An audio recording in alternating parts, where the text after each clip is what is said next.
Assalamualaikum warahmatullahi wabarakatuh.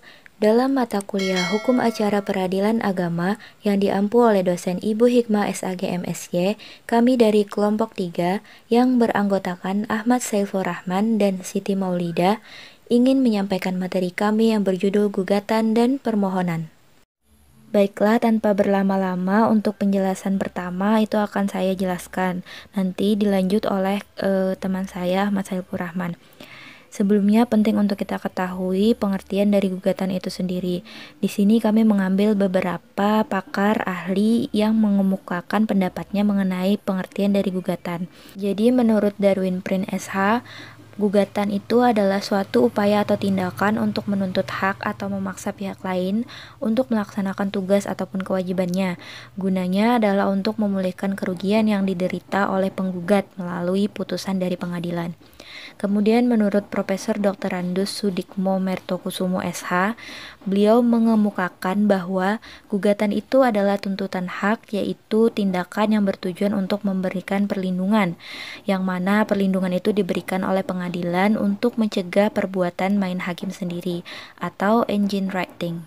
Selanjutnya, menurut Retno Wulan Sutantio, beliau menjelaskan bahwa dalam perkara gugatan itu ada suatu sengketa atau konflik yang harus diselesaikan maupun diputus oleh pengadilan. Kemudian, menurut Yahya, beliau berpendapat bahwa gugatan itu mengandung sengketa di antara kedua belah pihak atau lebih. Sehingga dapat kita simpulkan bersama bahwa pengertian dari gugatan adalah suatu perkara yang terdapat sengketa di dalamnya antara dua belah pihak. Selanjutnya mengenai pengertian dari permohonan.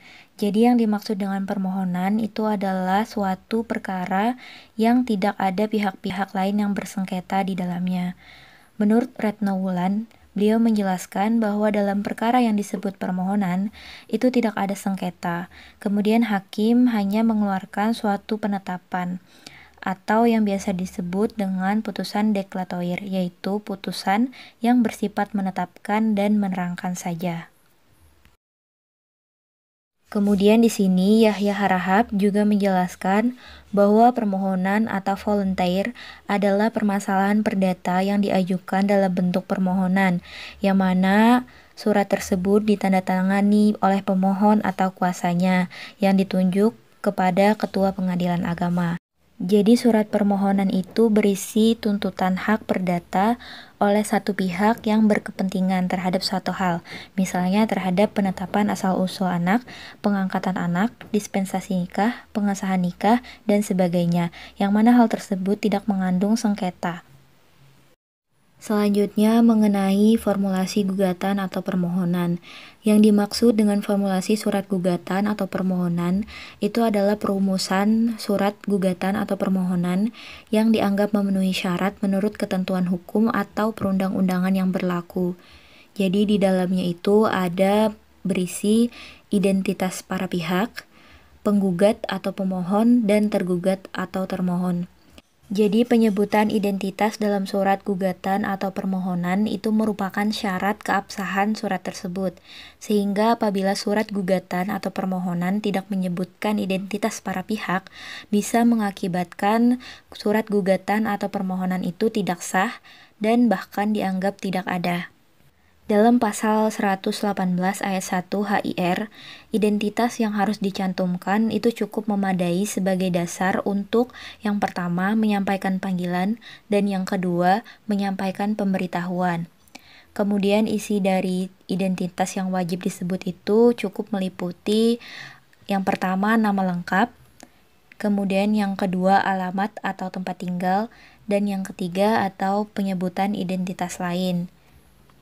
Kemudian mengenai formulasi gugatan atau permohonan yang kedua yaitu posita. Jadi yang dimaksud dengan posita itu adalah merupakan dalil-dalil konkret tentang adanya hubungan hukum yang merupakan dasar serta alasan-alasan daripada sebuah tuntutan. Secara garis besar dalam posita itu harus memuat antara lain yang pertama objek perkara, yang kedua fakta-fakta hukum, yang ketiga kualifikasi perbuatan tergugat atau termohon, dan yang keempat uraian kerugian yang diderita oleh penggugat. Selanjutnya mengenai formulasi gugatan atau permohonan yang ketiga yaitu petitum. Jadi yang dimaksud dengan petitum itu adalah berisi tuntutan apa saja yang dimintakan oleh penggugat atau pemohon kepada hakim untuk dikabulkan. Dalam praktik peradilan petitum itu dibagi menjadi 3 bagian. Yang pertama adalah tuntutan pokok atau tuntutan primer, yang kedua adalah tuntutan tambahan, dan yang ketiga adalah tuntutan subsider atau pengganti. Berikutnya, kami akan menjelaskan mengenai perbedaan antara gugatan dan permohonan. Perbedaan antara gugatan dan permohonan, di sini kami mengambil ada 5. Yang pertama, perbedaannya adalah bahwa di dalam gugatan itu terdapat dua pihak yang saling bersengketa, atau bisa disebut dengan ada penggugat dan ada tergugat. Nah, sedangkan di dalam permohonan itu hanya ada satu pihak saja, yaitu disebut sebagai pemohon. Kemudian perbedaan yang kedua, bahwa di dalam gugatan itu terdapat sengketa, sedangkan di dalam permohonan itu tidak ada namanya sengketa. Kemudian perbedaan yang ketiga itu adalah bahwa di dalam gugatan itu hakim berfungsi sebagai hakim yang mengadili dan memutus pihak yang benar dan yang tidak benar, atau bisa dikatakan dengan peradilan yang sesungguhnya atau jurisdictio contentious. Sedangkan di dalam permohonan itu hakim hanya menjalankan fungsi administratif saja, atau disebut peradilan yang bukan sebenarnya atau jurisdictio voluntaria. Kemudian perbedaan yang keempat, ini mengenai produk pengadilan itu sendiri. Maka di dalam perkara gugatan itu akan ada yang namanya putusan atau vonis, yaitu berupa putusan kondemnatory, yaitu putusan yang bersifat menghukum kepada pihak yang bersengketa. Nah, sedangkan dalam perkara permohonan itu hanya berupa penetapan atau basicing, disebut juga dengan putusan deklaratory, yang sifatnya itu menerangkan atau menetapkan suatu keadaan atau status tertentu. Kemudian perbedaan yang kelima itu bahwa di dalam putusan gugatan itu nantinya akan mengikat kepada kedua belah pihak, nah sehingga mempunyai kekuatan eksekutorial. Nah, sedangkan dalam permohonan itu hanya mengikat pada pemohon saja, sehingga tidak mempunyai kekuatan eksekutorial. Nah, jadi dapat disimpulkan bahwa perbedaan dari gugatan dan permohonan adalah bahwa gugatan adalah surat yang diajukan oleh penggugat terhadap tergugat yang menuntut tuntutan hak yang di dalamnya berisi suatu perkara. Sedangkan permohonan adalah bahwa permohonan itu tuntutan hak perdata yang di dalam kepentingannya itu bukan suatu perkara. Kemudian berikutnya kami akan menjelaskan mengenai isi dan ciri-ciri dari gugatan itu sendiri. Nah, mengenai isi gugatan itu sendiri itu secara garis besar harus berisi. Yang pertama itu ada identitas para pihak. Nah, jadi identitas para pihak ini itu harus diisi dengan benar dan jelas, baik dari segi nama, alamat, pekerjaan, dan lain sebagainya. Nah, gunanya sendiri yaitu agar identitas orang tersebut itu jelas kebenarannya dan jelas keberadaannya. Nah, agar nantinya dalam proses persidangan itu akan mudah karena orangnya dan alamatnya itu diketahui. Nah, kemudian yang kedua itu harus ada yang namanya uraian kejadian atau positanya, yaitu berisikan fakta-fakta yang menjadi dasar adanya sengketa dan hubungan hukum antara kedua belah pihak yang menjadi dasar gugatan tersebut. Nah, jadi kedua ini harus ada fakta-fakta yang dijabarkan di dalam surat gugatan. Nah, kemudian yang ketiga yaitu ada petitum atau permohonan. Nah, yaitu yang isinya itu berupa rincian apa saja yang akan kita minta dan kita harapkan untuk dinyatakan dalam putusan penetapan nantinya. Kemudian mengenai ciri-ciri dari gugatan itu sendiri itu ada dua. Yang pertama, di dalam gugatan itu harus ada pihak yang bertindak sebagai penggugat dan sebagai tergugat. Jadi kalau tidak ada pihak penggugat dan tergugat, maka itu tidak bisa dikatakan sebagai sebuah gugatan. Nah, kemudian yang kedua, pokok permasalahan hukum yang diajukan itu harus mengandung sengketa di antara para pihak, yaitu pihak penggugat dan tergugat. Jadi harus ada sengketanya. Kalau tidak ada sengketa, itu juga tidak bisa dikatakan sebagai suatu gugatan. Nah, kemudian selanjutnya itu mengenai isi dan ciri-ciri dari surat permohonan. Mengenai isi dari permohonan tersebut itu memuat identitas pemohon, posita, dan petitum, atau sama halnya dengan isi dari surat gugatan, karena ketiga hal tersebut itu harus diisi dengan jelas dan benar, juga sama halnya dengan yang dijelaskan dari isi dari surat gugatan sebelumnya. Kemudian adapun ciri dari surat permohonan ini ialah itu yang pertama, masalah yang diajukan itu hanya berisi kepentingan sepihak saja. Jadi permohonan itu diajukan berisi kepentingan dari pihak saja apa yang kita inginkan. Jadi di dalamnya tidak ada sengketa sama sekali. Jadi hanya berisi kepentingan sepihak saja. Kemudian yang kedua itu ciri-ciri dari permohonan adalah yang diselesaikan tidak mengandung sengketa. Itu tadi tidak ada sengketa, karena kalau ada sengketa itu namanya gugatan.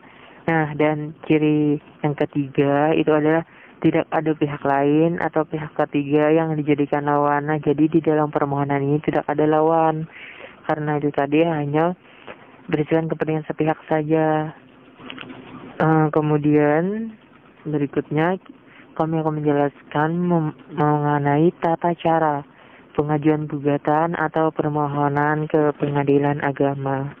Yang pertama itu ada tahap persiapan. Nah, di dalam tahap ini itu kita harus memperhatikan hal-hal yang harus diperhatikan, misalkan sebagai berikut. Misalkan yang pertama, nah, orang yang berperkara itu ialah orang yang mempunyai kepentingan dalam perkara yang akan diajukan. Jadi orang yang tidak mempunyai kepentingan itu tidak bisa menjadi pihak dalam perkara tersebut. Jadi perlu yang kita ketahui bahwa sebelum kita mengajukan sebuah gugatan atau permohonan ke pengadilan, kita itu harus mempunyai namanya keperluan tadi. Jadi kalau tidak ada keperluan atau tidak ada hak-hak untuk dituntut ke pengadilan, itu tidak bisa terlibat di dalam perkara tersebut atau tidak bisa mengajukan perkara tersebut ke pengadilan. Kemudian yang kedua, hal yang harus diperhatikan adalah dalam pemeriksaan persidangan nantinya kita bisa saja menghadiri sendiri atau mewakilkan kepada orang lain yang kita percayai. Nah, jadi kalau misalkan kita berperkara di pengadilan dan misalkan kita tidak bisa hadir karena hal yang lain atau yang mendesak, sehingga itu bisa saja kita wakilkan kepada orang lain yang kita percayai, atau kita bisa menghadirinya sendiri. Kemudian hal yang harus diperhatikan yang ketiga ialah kita harus memahami wewenang relatif dan wewenang absolut dari pengadilan tersebut. Nah, gunanya itu agar kita tidak salah dalam mengajukan perkara kita. Jadi kita harus memahami dulu kewenangan relatif dan kewenangan absolut dari suatu peradilan. Jadi nantinya agar tidak terjadi kesalahan untuk pengajuan perkara. Misalkan perkara yang seharusnya diajukan ke pengadilan agama. Nah, karena kita tidak paham kewenangan relatif dan kewenangan absolutnya, kita ajukan ke pengadilan negeri. Tentu itu merupakan suatu kesalahan. Nah, adapun tahap yang kedua itu adalah tahap pembuatan surat gugatan atau permohonan. Nah, ketika kita ingin mengajukan perkara ke pengadilan agama, itu maka terlebih dahulu kita itu membuat yang namanya surat gugatan atau surat permohonan. Nah, setelah itu kita didaftarkan di kepaniteraan pengadilan agama yang berwenang memeriksa perkara kita, dan kita itu membayar pajak perkara. Nah, setelah itu kita akan mendapatkan nomor perkara dan kemudian kita harus menunggu panggilan sidang. Jadi kita harus membuat, kemudian mendaftarkan, dan menunggu untuk pemanggilan sidang. Nah, perkara yang sudah masuk atau yang sudah terdaftar di pengadilan agama itu akan disampaikan oleh panitera tersebut kepada ketua pengadilan agama untuk dapat menunjuk majelis hakim yang memeriksa, memutus, dan mengadili perkara kita. Nah, setelah terdaftar, maka nanti yang perkara yang kita ajukan itu akan diterima oleh ketua pengadilan agama. Kemudian ketua pengadilan agama ini nanti menunjuk majelis hakim yang memeriksa, yang memutus dan mengadili perkara kita tersebut. Kemudian yang ketiga adalah tahap memasuki tahap pemeriksaan perkara, gugatan atau permohonan. Nah, pada tahap ini itu kita akan dipanggil ke persidangan berdasarkan hari yang sudah ditentukan. Nah, untuk menyelesaikan perkara yang kita ajukan. Nah, yang perlu diperhatikan dalam hal ini adalah kehadiran kita, yaitu misalkan apabila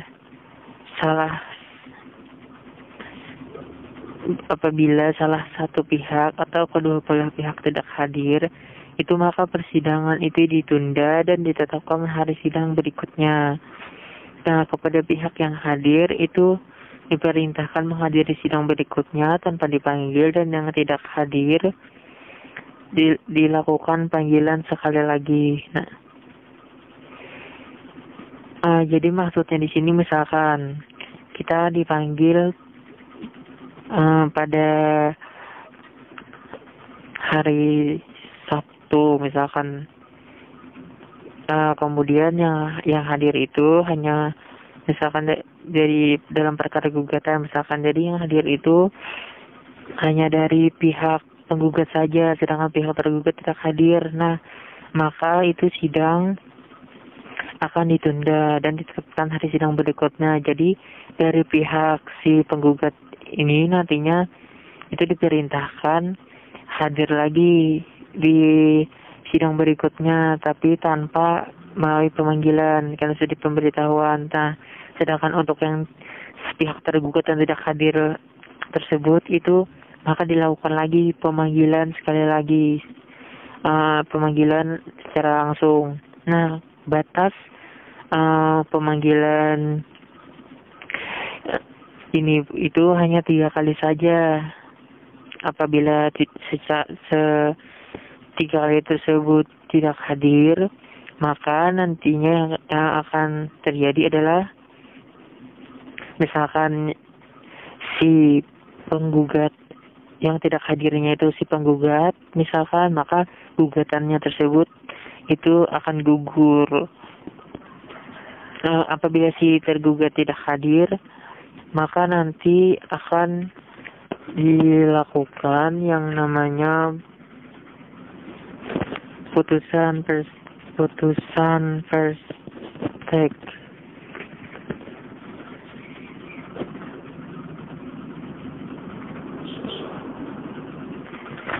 Jadi putusan first take itu sendiri itu maksudnya adalah putusan tanpa hadirnya pihak tergugat.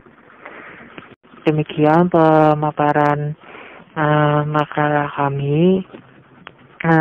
Mungkin ini yang dapat kami sampaikan. Terima kasih atas perhatiannya, dan semoga bermanfaat untuk kita semua. Akhir kata, wassalamualaikum warahmatullahi wabarakatuh.